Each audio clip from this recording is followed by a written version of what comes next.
Hello, I'm Mai Martinez with CBS Chicago. Willow Creek Community Church in Barrington is apologizing to its members following more allegations of inappropriate behavior against former pastor and church founder Bill Hybels. This is video of Hybels, who retired April 10th, 6 months earlier than expected after being dogged by similar allegations. In an article published by the magazine Christianity Today, several women shared their stories about unwanted advances by Hybels. Friday night, the elders of the church released a letter to its members expressing regret, saying in part, "With the benefit of hindsight, we see several aspects of our past work that we would have handled differently, and we have identified several areas of learning." Over the next 45 days, Willow Creek promised, quote, "We will examine allegations against Bill that have not been previously investigated by the elder board. We will respectfully reach out to each woman who has made an allegation, even if she has not brought her concerns directly to the board. We commit that each woman willing to speak with us will be heard, and we will respect her story." Hybels denies wrongdoing, but acknowledges he placed himself in situations he should have avoided. Starting today, you won't be able to get plastic straws at Guaranteed Rate Field, where the White Sox play. The ballpark is the first in the MLB to ban plastic disposable straws. Guests who ask will be given biodegradable ones. It's part of the Shed Aquarium's Shed the Straw program. It really shows Chicagoans that, our big institutions are interested in making a difference in the environment and joining Shed Aquarium to do that. Every day, Americans use 500 million straws. That's almost 3 million pounds of plastic, which can enter the environment and harm animals. And I'm meteorologist Robb Ellis taking a look at what you can expect. One big weather maker along the deep south, also heading to the east coast. Most of that will not impact the Midwest. However, there's the next system not too far behind it, and our temperature is pretty pleasant and nice and spring-like for the most part. A little bit warm in the desert southwest. 41 though for Billings. There's some cooler air trying to sneak back in. 70s for the deep south, 80s for Florida, and you do see some even pleasant 60s and 70s into parts of the east coast and the Midwest. As far as the forecast for Chicago here, take a look. 60s, or at least near 60. Give or take a few degrees either side of that all the way through next week. There are a few showers in there for Tuesday as well as late Thursday night, but next weekend looks pretty good. A huge crowd filed into a new restaurant that opened this week near O'Hare Airport.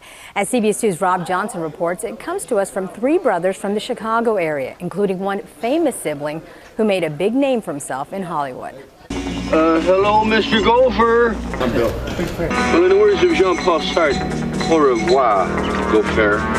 38 years after the movie Caddyshack cracked up America, Bill Murray and his brothers opened the Murray Brothers Caddyshack restaurant in Rosemont.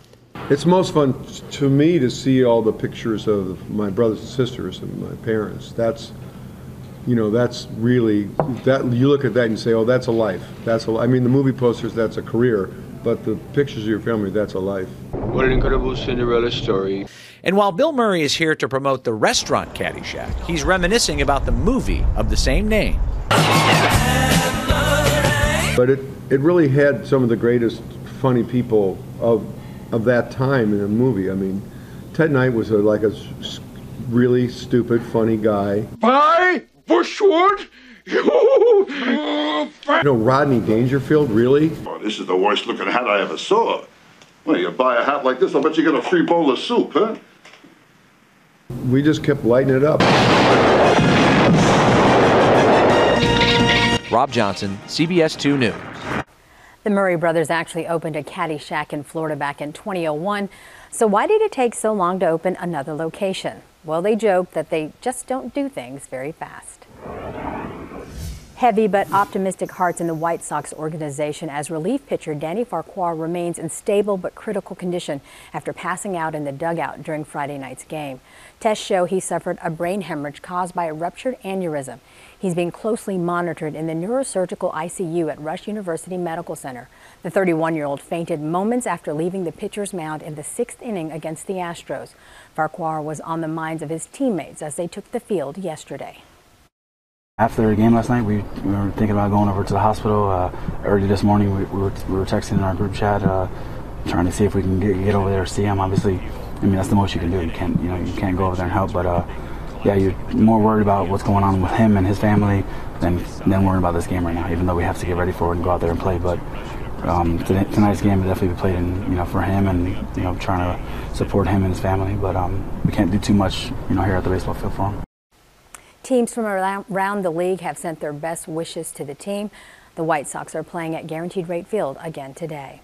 For the latest headlines day or night, head to CBSChicago.com. I'm Mai Martinez. Have a great day.